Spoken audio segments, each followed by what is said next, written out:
how to turn a quiet room. So we've probably all been in this situation where you've stood in the front of your class and there's silence. And it can be a good thing because you want it, or it can be a bad thing because you don't. So let's have a look at it. And if we don't want the room to be quiet, then we got to figure out how do we create a little bit more energy. And this is leadership. Okay. So in this module, we're going to look at identifying a quiet room. Who's responsible for it? Why is the room quiet? And then strategies to turn a quiet room. And then the homework associated with it. Okay. Identify. So generally, this is, you might, as I go through these, you'll be like, oh yeah, I've seen that. Yeah, okay. So this is what it looks like when there's a quiet room. Nobody's talking. And that's, nobody's talking to each other, and nobody's talking to you. And there's just that little bit of awkwardness and silence around the place. Everybody's distant. So you see that they're not standing close to each other, they're not standing close to you, and everyone's just a little bit separate. Okay? There's an eeriness. You can feel it. It's just like, what is going on here? This doesn't feel right. Excuse me. You notice the music. So if you're in the room and it's really quiet and nobody's talking, everybody's distant, there's an eeriness, you'll notice that there's no music on, or you'll notice that there is music on and it's too loud.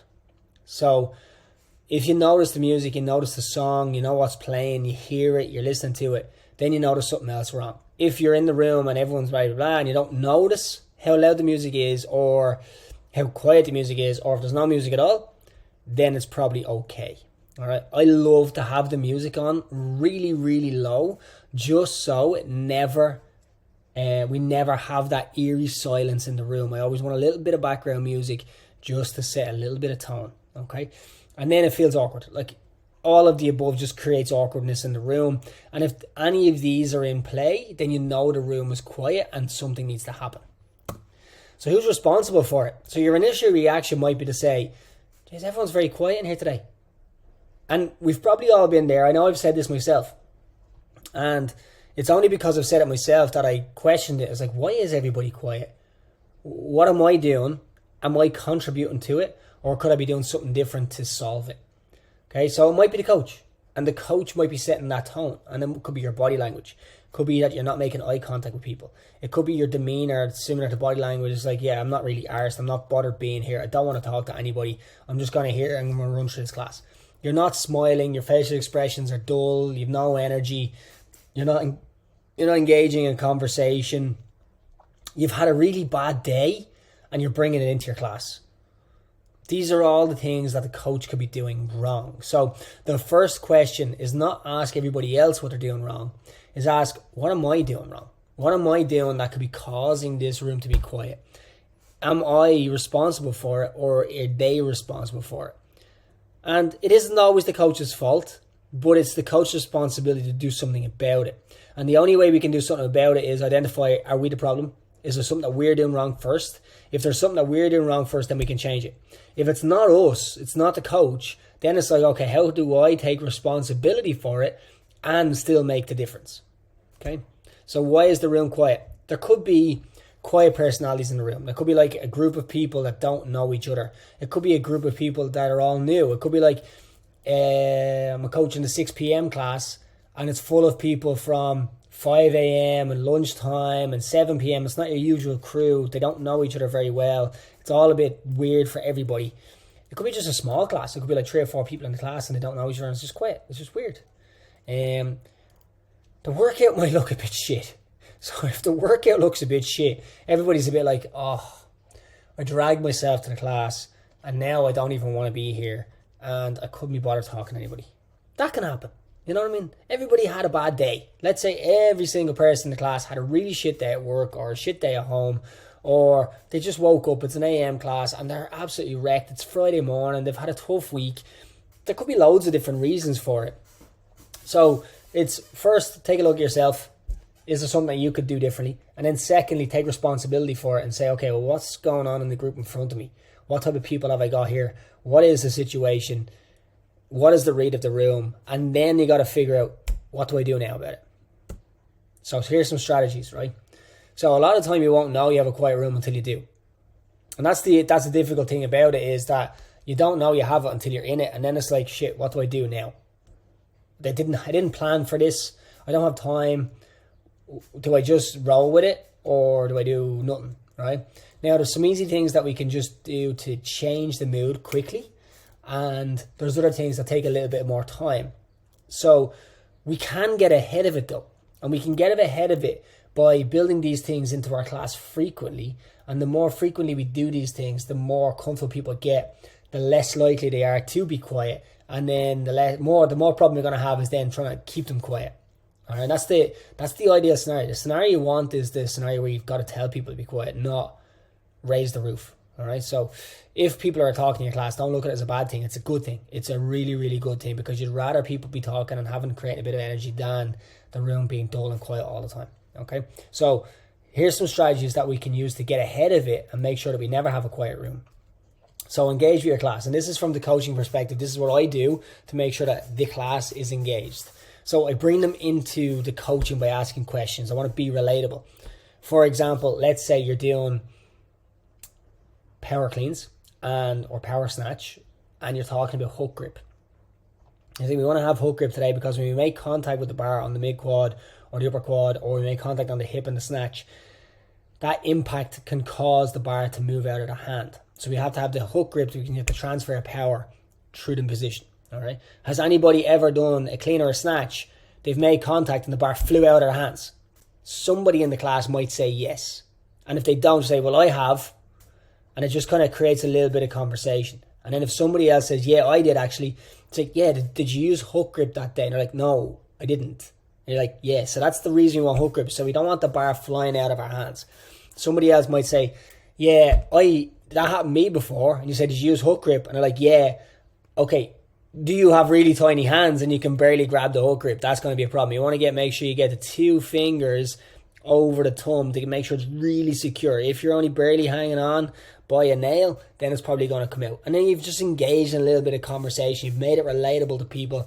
And then you've engaged with somebody. And then everybody else is kind of like, oh, okay. So he's not just making this up. It actually happens. All right, cool. That can just change the mood in the class straight away. Okay? Talk to them, not at them. Make eye contact and tone of voice. So if I don't make eye contact with people, I just look around over everybody's head, or I look at the ceiling, or I look at the floor, I'm not talking to them. I'm not engaging with the class. The other thing is tone of voice. If I am constantly shouting really loud, I'm just talking at the room. Whereas if I'm changing my tone of voice and I'm talking directly to the people as I make eye contact with them, and my tone is changing from quiet down into louder, into softer, into this profile, I don't know what I'm trying to say, but it's just changing all the time. The pitch is changing all the time, that's what I'm trying to say. It just makes it a little bit more comfortable, a little bit more easy to listen to, and a little bit easier to get involved. So if you're talking in a conversational tone as opposed to shouting all the time and listen to me and don't even look at your people, and it makes it really hard, right? So talk to them, not at them. It's really important. I've mentioned that before. I've mentioned the eye contact. I've mentioned the tone of voice, but this is where it can really change the tone of the room as well. Talk to somebody you have a great relationship with in front of the group. So think of the scenario. You've got 15 people in the class and everybody's really quiet.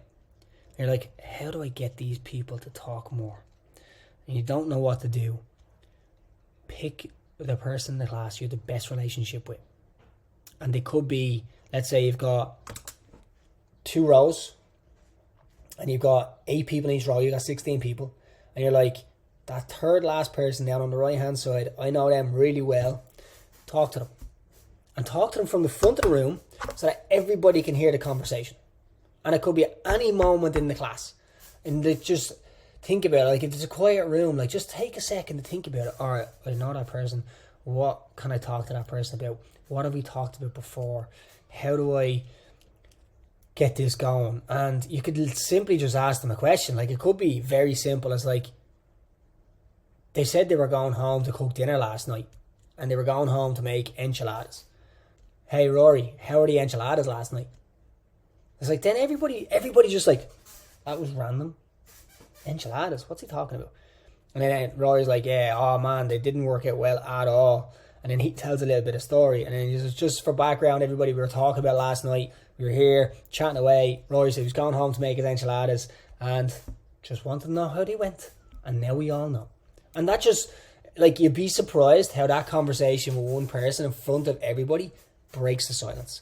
And then everybody's just a little bit more at ease. And that's what you want, is you want to make everybody a little bit more at ease, relax a little bit, and then everything can free flow a little bit more and it can have a bit more back and forth. It's the back and forth that breaks it. It's the interpersonal relationships that just get rid of that. Tell a joke or a story. I'm not great at telling jokes. I don't usually do it, to be honest. I'm not a joke teller, but some people are. Some people are joke tellers, so tell a joke. I'm more of a storyteller. I'm more of a, like, I'll tell you everything that goes on in my life just to make it more comfortable for you. I do not have any secrets. I lay everything out on the table, and I just tell it as it is. And it's like, tell a story. Like, you're coaching the 12 o'clock class. What happened to you this morning?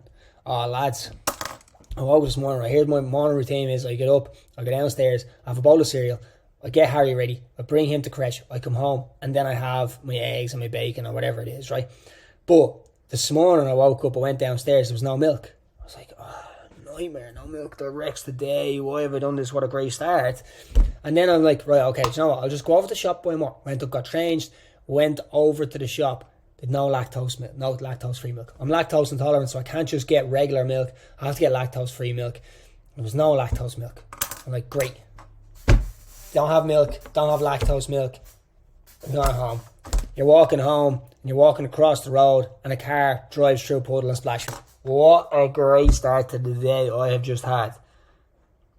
But I'm here, I'm with you, and now everything is grand, everything is fine. We're going to do this workout, we're going to absolutely smash it, everything is great.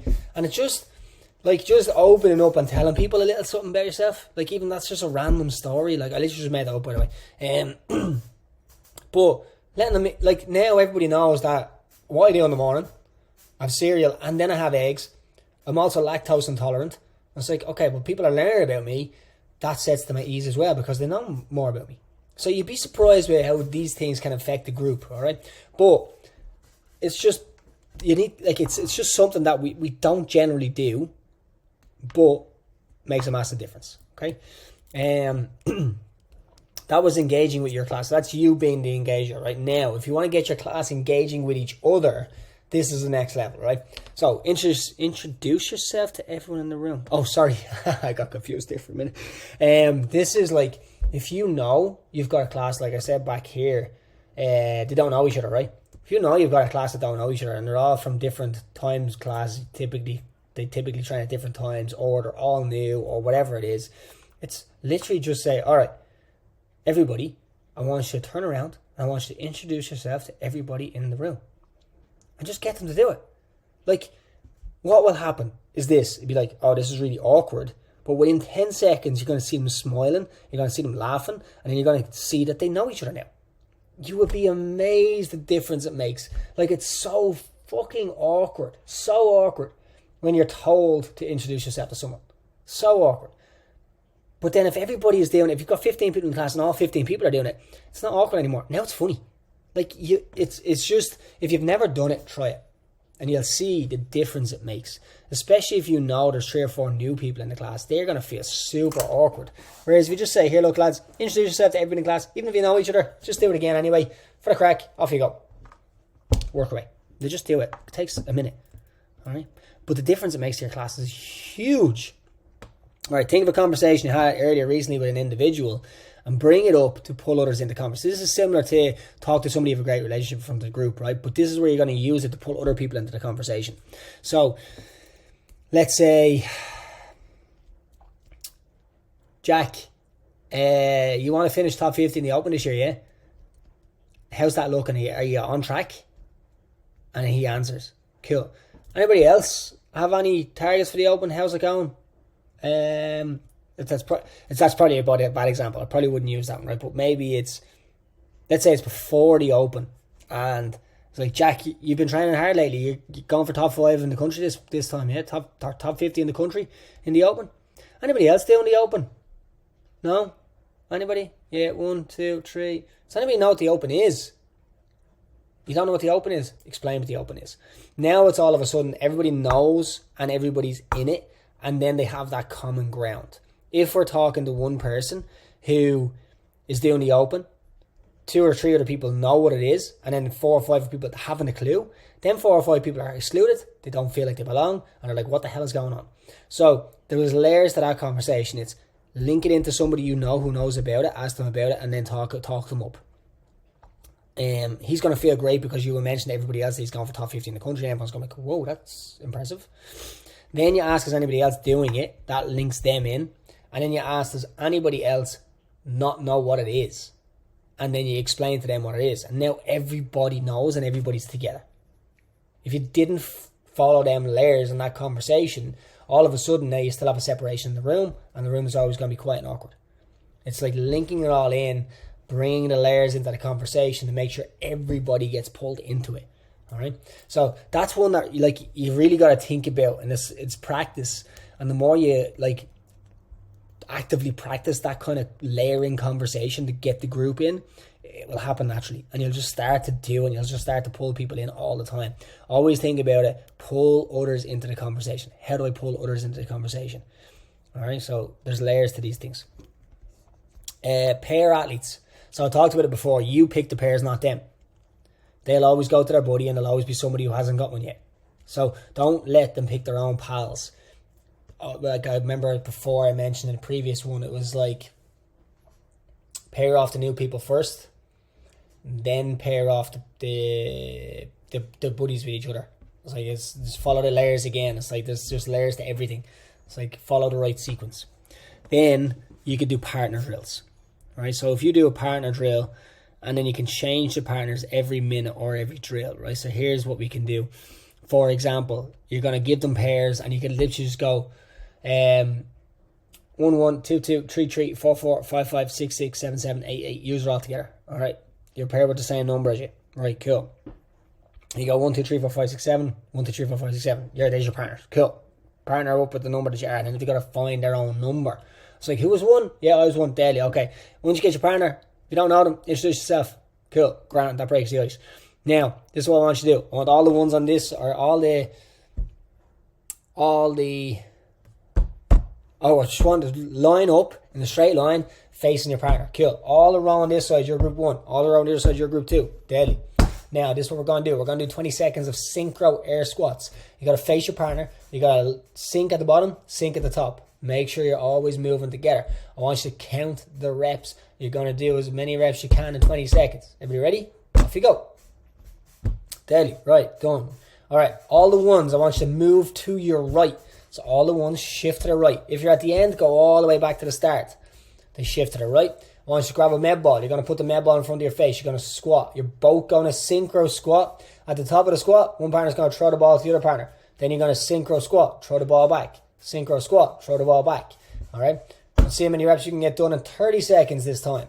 All right, off you go. So now they've moved partner and they've worked with somebody else in the room. These little drills just get people used to being around each other, and then it prevents you having a quiet room in the future. You might still have a quiet room on that day, even though you've got this partner drill going. Don't stress about it. It's for the future, all right?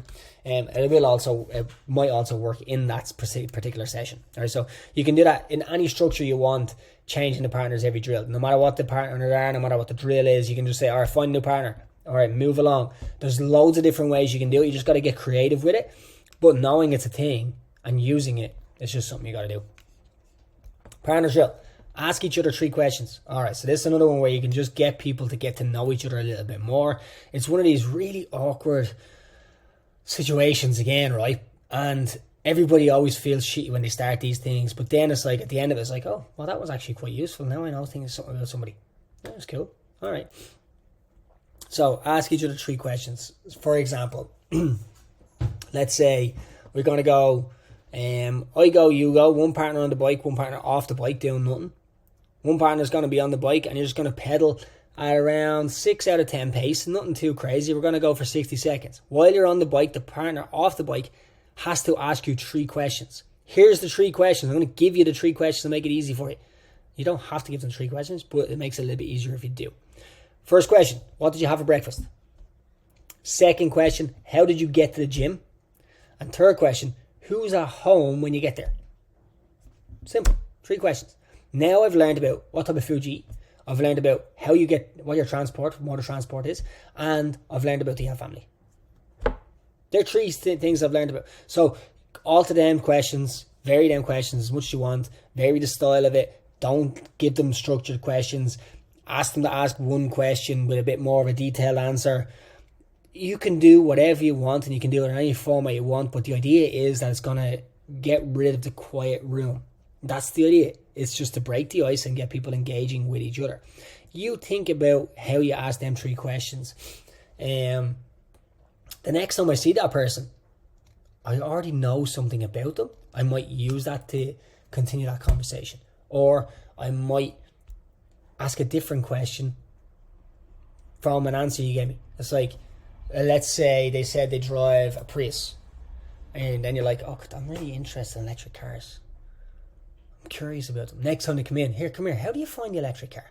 Like, what's the mileage on that? How far does it go? Do you save much money? Did you get the socket put into your house? How much that cost? You get a grant? Like, there's loads of little things that can evolve from this. And now all of a sudden you get people talking to each other and now there's no quiet rooms in your classes. All right. So just examples of engaging with your class, engaging with each other.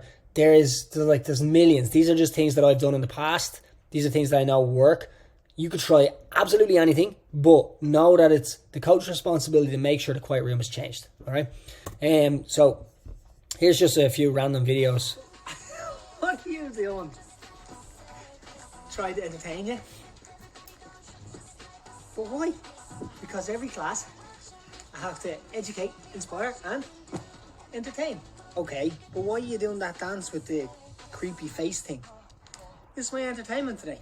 You know, you could just put us in pairs or in groups and have us work together in some way. Really? Is it that simple? Yeah, people have so much more fun when they're working out with others than they do when they're working out by themselves. And fun is entertaining. Amazing. If I struggle with entertainment in my class in the future, can I just ask you? Yeah, sure, drop me a message anytime. Or just hit follow if you want to see more ideas like this. Alright, so there you are. Entertainment is when we are with people and not on our own for a lot of things, right? So there's a reason that we go to a group class. There's a reason that we go and get coached. It's because we don't want to do things on our own. We don't want to go to a commercial gym and just potter around and do bits and bobs. We go to a group class because it's entertaining for us and it's enjoyable, and we want to have chats with people. Generally. And it's a lot more fun when we're talking to people. It's shit if we're in there on our own and we're not talking to anyone, right? So just pairing people up, like I said before, can get that engagement going. All right, let's action on. Everybody's so flat today. Okay, team, grab the person beside you and tell them something that made you laugh today. Coach, that was brilliant. What was that all about? Everybody just seemed a bit bummed out. And as the coach, it's my job to read the room and give it what it needs. And I thought it needed some energy. So get people talking and get people laughing, and voila, you have energy. That's genius, coach. I'm going to follow you for more ideas like that. All right, so there you go. That was another example of how do you get people to engage with each other. It's like turn to the person beside you and tell them something funny that happened to you today. Like, it's so simple, but so effective.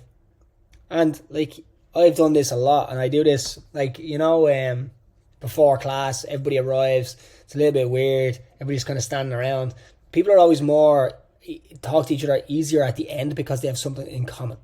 The common thing was the workout. They all just did the same workout. They all felt the same way. Now they're a little bit more comfortable with each other, right? At the start of class, they haven't done anything together yet, so it's a little bit more awkward.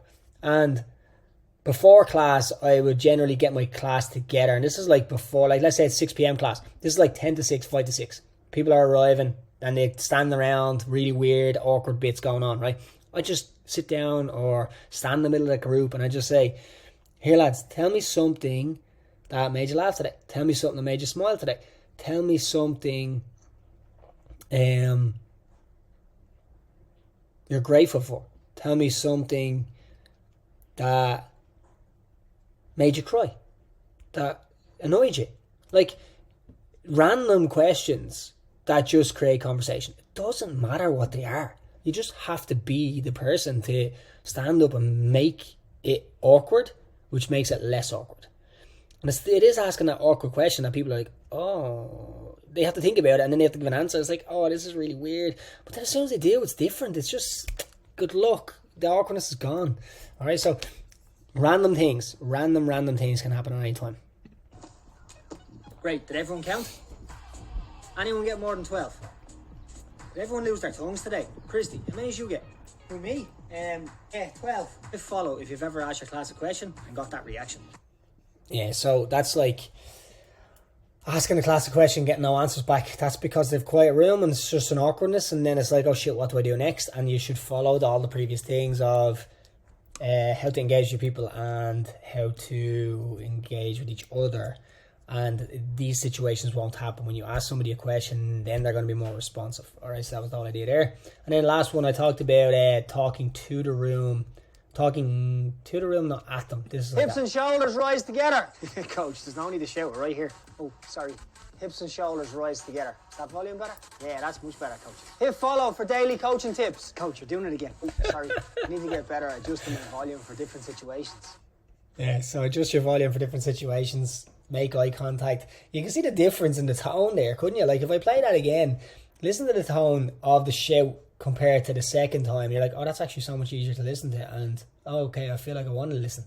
Hips and shoulders rise together. I don't want to listen to that. Like I definitely don't want to listen to that. There's no need to shout. We're right here. Oh, sorry. Hips and shoulders rise together. Is that volume better? Yeah, that was much nicer to listen to, wasn't it? So now it's like, okay, this is a little bit more of an engaging tone. I am more receptive to it, and I'm probably going to talk to you back rather than you just shouting at me and be like, oh, Jesus, okay. All right. So they're just like little small examples I pulled off the Instagram. And here is your homework, right? So in order to get good at turning a quiet room, you got to practice it. And you got to practice it when you don't need it. When you don't need it, you do the practice. When you do need it, you're ready. That's the point of it, right? So now I'm going to force you to get yourself ready for when you got a quiet room, even if you don't have one. So I want you to post in the comment section of the video on Facebook what stood out most for you in this module. All right, so as soon as you've watched it, go on to Facebook, blah, blah, blah, type it in. I want to know straight away what stood out for you most. Then I want you to go prepare to your next class with strategies for engaging with your athletes and set up ways for them to engage with each other. So basically, the examples that I have here, you can take them or take these, use them. Use something from this and go to your class prepared to use it. So it's like, I'm going to go into class and I'm going to make sure that I talk to my athletes. I'm going to make eye contact. I'm going to change my tone of voice. I'm not going to talk at them. I'm going to talk to them. Or I'm going to tell a joke or a story. I'm going to go in with a story ready and I'm just going to tell that story. Right? Or I'm going to go in with a partner drill and I'm going to change partner every round or whatever it might be. All right? So there's 2 ways you can go into your class and you can be prepared with it. And I want you to go prepared to your class with strategies for engaging with your athletes and set up ways for them to engage with yours. That's it. Go in and get it done. Once you've done it, you're going to go back to the Facebook page. You're going to go back onto the thread and you're going to comment. What did you do? So the 2 things you did, one for engaging with your athletes and one for engaging with each other. And you're going to say what you did. What did you do? Then you're going to write down what did you learn from doing it. That could be anything. You can be like, actually, do you know what?